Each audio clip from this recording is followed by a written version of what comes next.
Catriona Perry with BBC.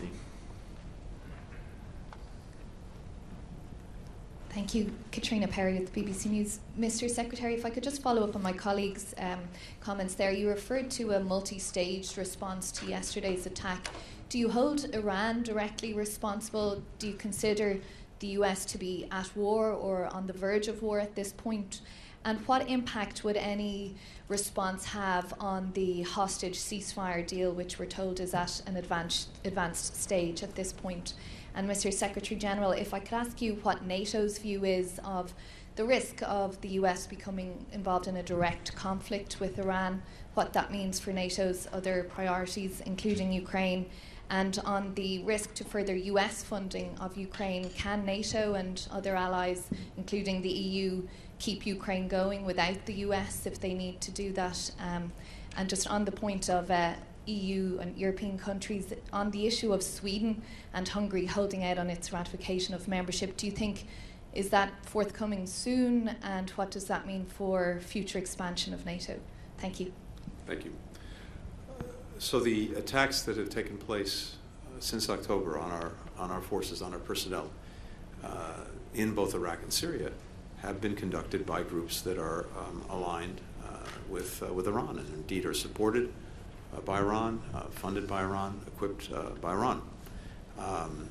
And I would note that the presence of our forces in both Iraq and Syria has nothing to do with Gaza, nothing to do with the conflict that's taken place since October 7th. It's the horrific attacks by Hamas, and everything to do with making sure that ISIS doesn't reemerge. That's why they're there.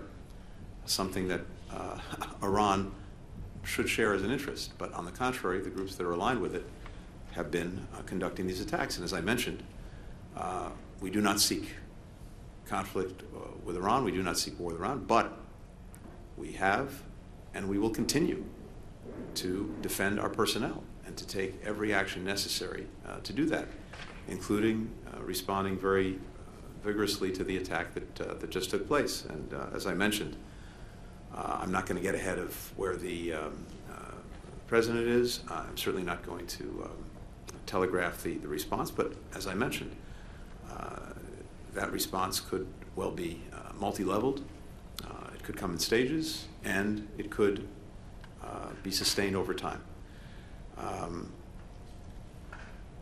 the same time, totally separately, we have been working to try to get hostages back out of Gaza, and at the same time to get an extended pause in.